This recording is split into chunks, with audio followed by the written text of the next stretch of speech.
Our undercover operation that we work with our colleagues from throughout Central Florida. Our Internet Crimes Against Children is a task force of local law enforcement agencies and state law enforcement and federal law enforcement agencies. And what we do is we actually in Florida move these operations around from county to county. Our ICAC task force and our colleagues here today are the reason that we keep the people of this state safe, and particularly our children. Let me introduce you. We have Captain Jim McCullough from Sanford Police Department with Investigator Irwin. We have Captain Mike Kosicka. We have Mike is with Seminole PD, or SO. We have Captain Corey Stanish from Sarasota PD. Sergeant Lisa Persius from Tampa PD. I'll probably mess that up. Captain Ruben Delgado from Tampa PD. And they're here today representing not only their agencies, but they're representing the strength that we have in Florida. Make no mistake about it. We all work together to fight crime, and this is but one more example. But today I'm going to give you an overview first, and then we're going to talk about our favorite deviants of the day in just a minute. In this particular operation, there were two phases. The most important phase, obviously, we were in search of child predators. We were in search of deviants who were seeking out children as young as 10 years old to violate their childhood, to sexually batter them. And that's our primary mission. But we don't ever want to miss out on the opportunity to also go after those who are victims in human trafficking. And how do you look for and attempt to identify victims of human trafficking? Well, you have prostitution sweeps. So we had two operations occurring at one time. The ICAC operation, and separate from that was the prostitution-related operation. We're going to focus today, obviously, on the more serious events. And the most serious events are the 19 adults, men, that intentionally engaged what they thought to be young children, very young children, online in order to have sex with them. And then they actually traveled from their home throughout Central Florida for the most part, but one from Jacksonville, to engage these children in sex. 6 of our child predators were from Polk County. 13 were from different communities across Florida, mostly Central Florida. 10 suspects thought that it was a setup and mentioned the fact that they thought it was a setup. But despite the fact, if you walk a little further over here, you can get in front of all the cameras. Despite the fact that they said online they thought it was a setup, they still showed up. And that's how deviant these folks really are.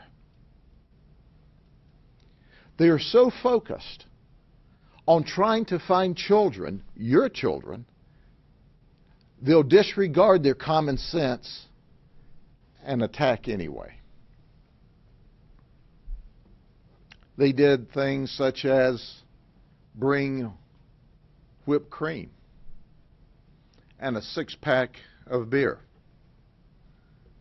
And marijuana. You know, I'm sure it was medical marijuana, of course.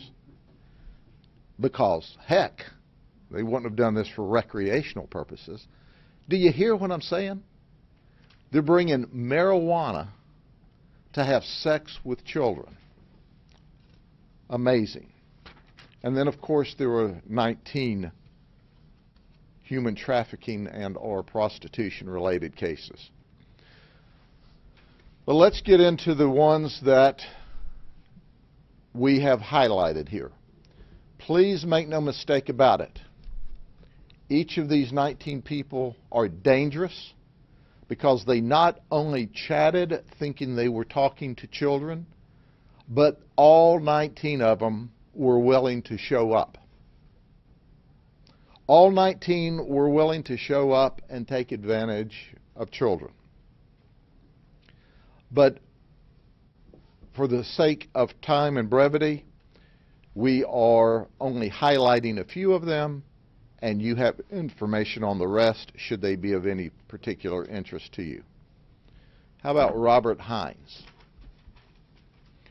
Robert left his fiancée and 6 children to travel to the operation location after communicating online to have sex with a 14-year-old child. Now, I realize some of what I'm going to tell you here today certainly is not worthy of putting on television, nor would we ever want on television. But as reporters of your ultimate story, you need to understand the deviant thought process. So he's running this scam with this child that he thinks he's got ED.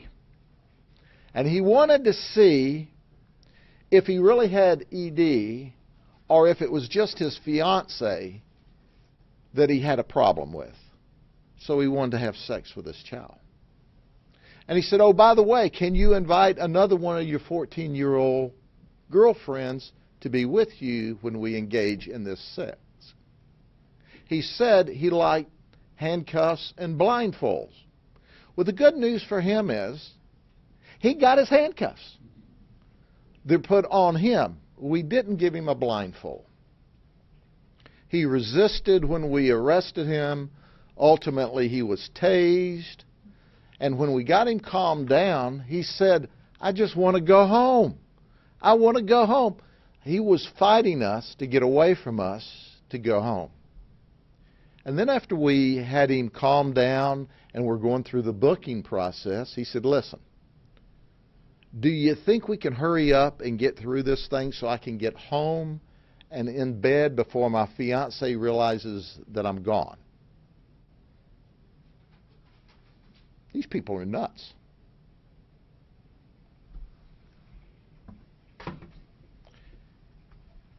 And then there's Alan Lovejoy, and you can't make that name up. He's 41. He lives with his mother, and she drove him to the location to have sex. Now, after a thorough investigation, there was no indication that she knew it was a child, so she was not criminally charged. Did you hear me? His mama drove him there to have sex. I mean, what do you say to your son when you're letting him out of the car there? Have a good time? Be safe? Make mama proud? He admitted to the detectives, he said, I deserve this. I knew what it was. But he told what he thought to be young child that age isn't important to me as long as you're clean and safe. He confessed. I still can't get over Mama driving him to have sex with anyone. Maybe she qualifies for the All-American Mom, someone who will do anything for their child. How about Ronaldo Madeira? He thought he was going to have sex with a 14-year-old child. Listen, are you ready for this? He offered to pick the child up from school. He was going to come to the child's school to pick her up. Then he described in graphic, vile detail what he wanted to do to the child. And he also said, and I know everybody feels better about this, that he was not a monster like those other men who wanted to pick up children. He admitted that he understood that there were monsters out there. He needs to look in the mirror. Or how about Joseph Vinson? His preference was 13-year-old girls. Now, we had an undercover operator that was posing as the father of a 13-year-old child. So this guy comes on board and says, hey, if you'll let me have sex with your 13-year-old daughter, I'll bring you $100 and a six-pack of beer so you can drink beer and watch me have sex with your daughter. Yeah, he did. He showed up with a six-pack of beer and the $100. If there's ever any doubt in your mind that they're deviants, there's your sign. How about Robert Wright? We tell them clearly how old we are pretending to be. 12 years old. Now, this ad clearly showed that this child was 12. Robert went online to chat despite being warned over and over and over.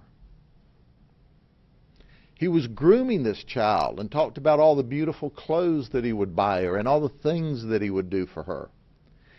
Throughout the content and the communication, before he traveled to meet what he thought was a 12-year-old girl, and he's in his 50s, he would refer to her as little girl, my little girl, my little girl. Now we got him in a little jail cell. We thought he ought to have something little for his efforts. How about Eric Norris? He comes to us from Jacksonville to have sex with what he thinks is a 12-year-old girl. He said during the conversation that he's had sex with other children, a 14-year-old girl, and he has molested children as young as 8, according to him, in his communication with this 12-year-old child. Now, he's having this kind of sexual contact and discussing with what he thinks is a 12-year-old child, bragging about his other sexual encounters. Obviously, this is under more investigation to see if he's just posing and talking or if it's for real. He talked about how he likes child pornography. He was very, very graphic in his language and what he wanted to do. He not only wanted to teach this child about sex, but he wanted to teach her violent sexual activity. Did you hear me? Eric Norris came from Jacksonville thinking he was going to have sex with a 12-year-old child and teach her violent conduct. These folks are scary folks. And then there's Victor. Victor likes 14-year-old children, and he wanted to teach the children how to engage in sexual conduct. Hey, I guess that's reasonable since he's a tutor at Hillsborough Community College, that he would take that teaching over into his perverse environment. He said he likes young children because they don't have, you're not going to believe this. He likes young children, minors, because they don't have STDs and they're virgins. He said that.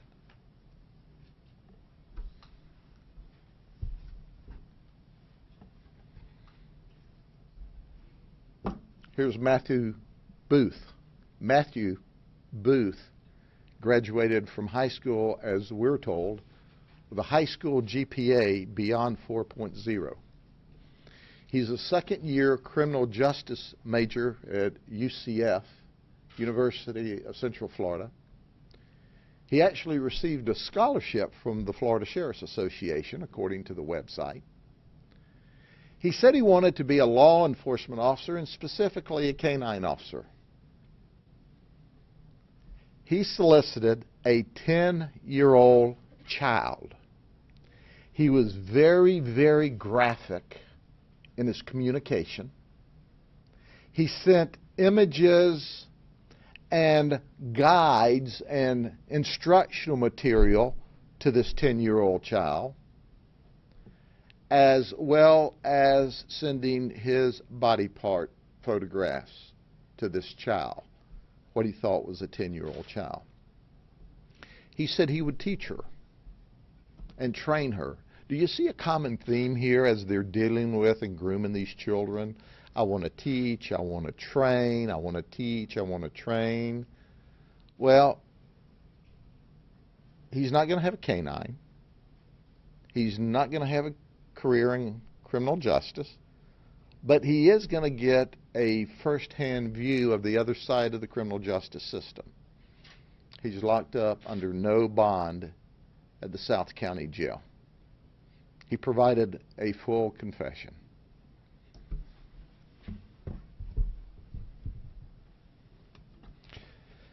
Here's our person that we caught with child pornography. This was not a direct piece of this proactive investigation, but rather it was a response to and a search warrant served as part of our ongoing proactive investigations. Todd Sebring. Let me tell you, this is a very dangerous guy.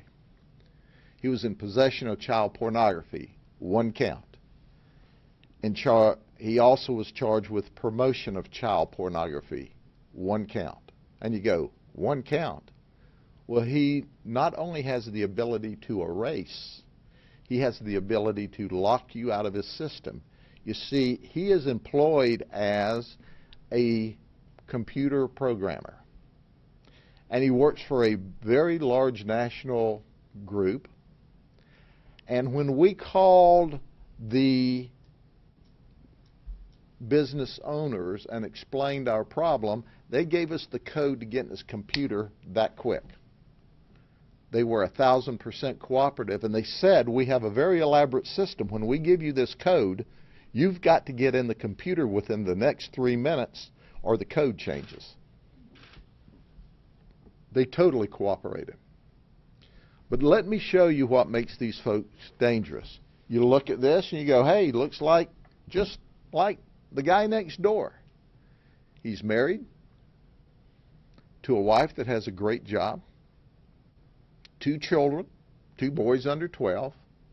He's a soccer coach in Lake Wales.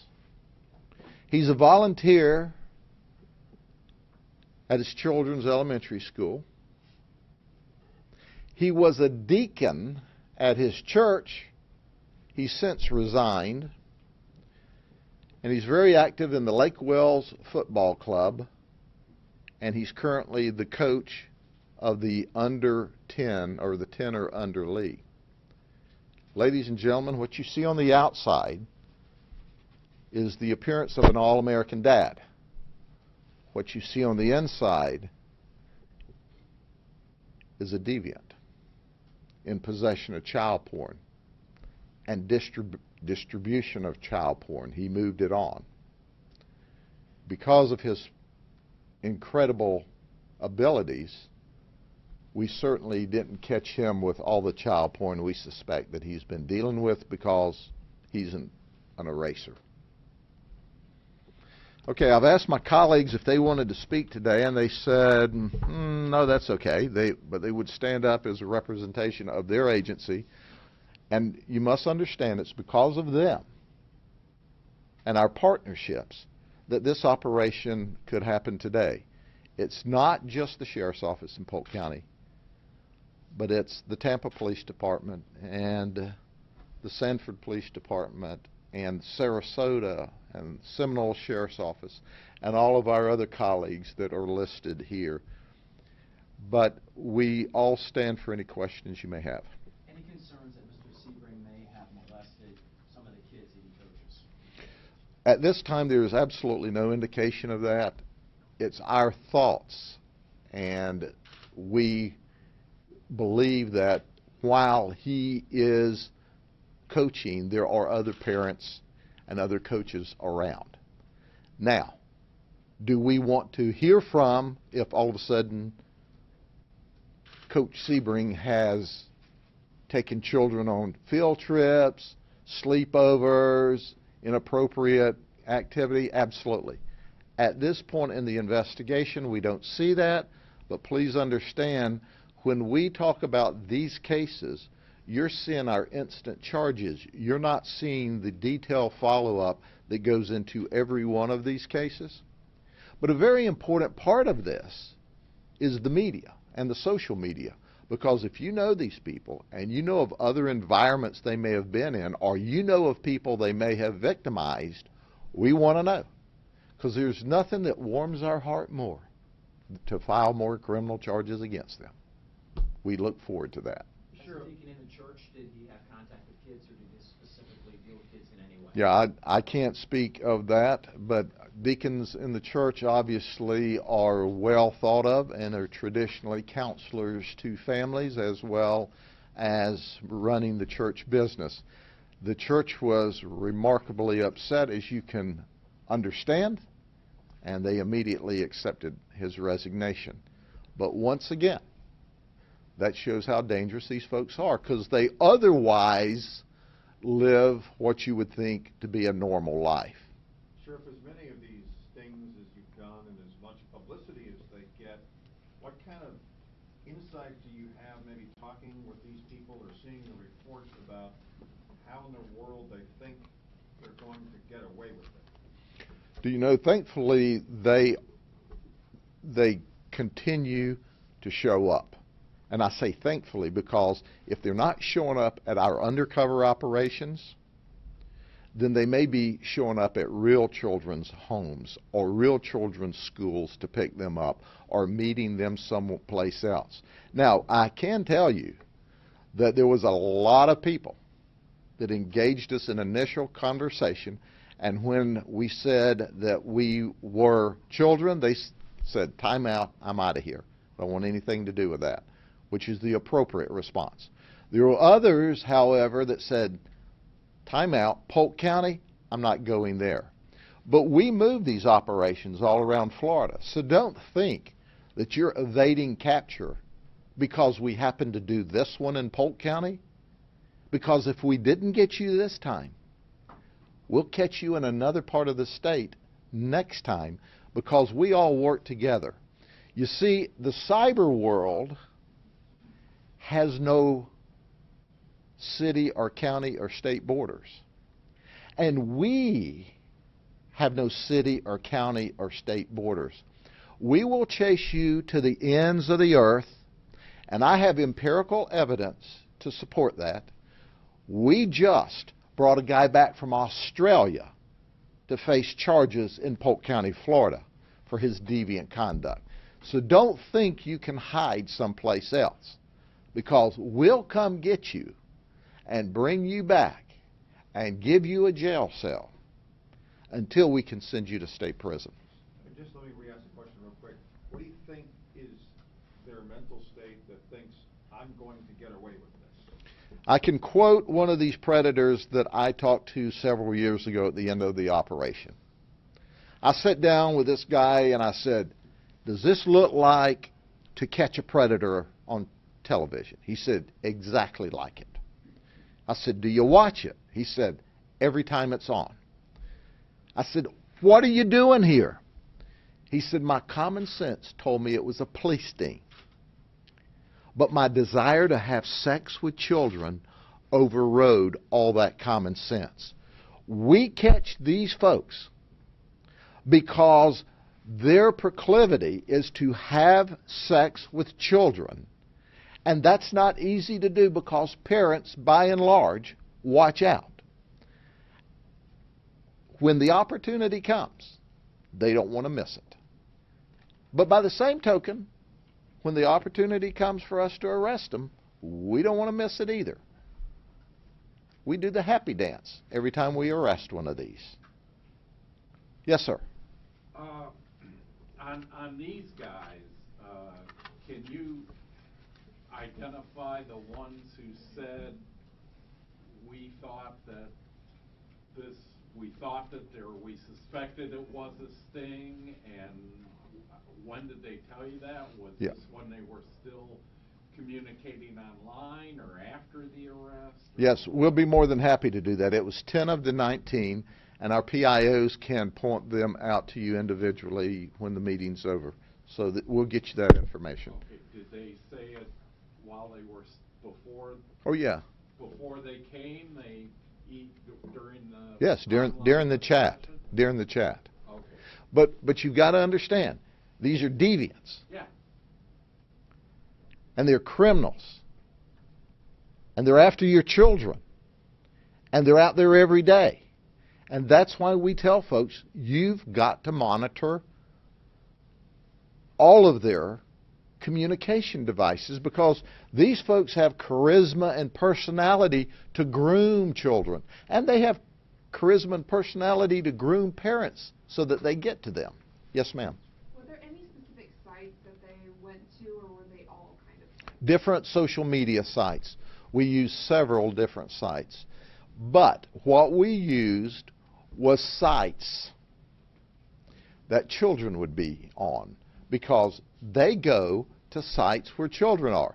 Now, for example, when people are exchanging child pornography, they can go off by themselves and make it more difficult for us to find them. But in these cases, these folks have to surface to come to where the children are. And that's what makes them so dangerous, is they're coming to where the children are. This is the virtual playground. This is the virtual library. This is the virtual sports park where parents of yesteryear used to say, look out for the people at the parks, at the libraries. Now, they're online looking for your children. And because of the work by these men and women and our colleagues, we stopped these folks from engaging children in inappropriate behavior, and that's what they thought they were going to do during this last week. And how does it start? Do they usually reach out to you? Do you say something to them first? They come to us. They come to us. It's just like fishing in a barrel. What they don't realize, that barrel's full of piranha, and it's piranha or us. You mentioned Sebring, I believe it was, or one of them bragged about having sex with, maybe it was one of the others. Yes. Having sex before. It wasn't Sebring. It was the guy from Jacksonville. Okay. Do you have any evidence that any of these guys, in fact, have sex? What we're doing, that is part of the follow-up investigation. This is the proactive investigation, and now the follow-up comes. And part of that follow-up investigation involves all of you, because you're here to make the community aware that these are sexual predators, and if they've been around your child in some venue or some setting that we don't know about at this point in the investigation, because understand, we dealt with them undercover, and we have arrested them, and what we have right now is simply what they've told us and what we've dug up from previous criminal history. Now here's where the community kicks in to help us determine if they have any other knowledge of the evil content and conduct that they may have been engaged in. And I can tell you folks, it is so disgusting and so filthy. I mean, what I've told you, most of, you can't put on television, and I've cleaned it up from XXX to just like PG. You have no idea the way these deviants talk to these perceived children. It's frightening.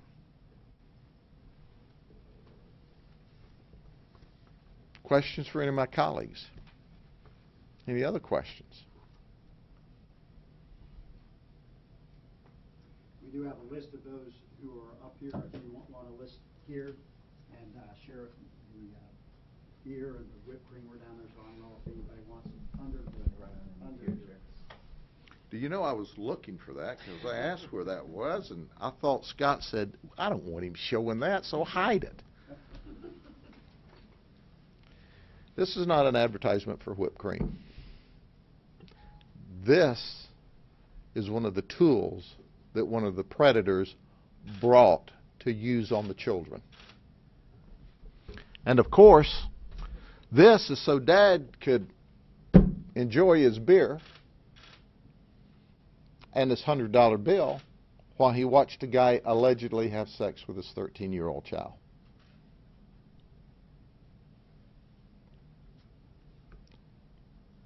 Do you think there's a problem here?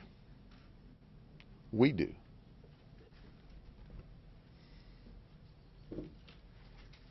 Have a beer and a squirt. Anything else? See y'all later. We'll gather together to badmouth somebody else before long.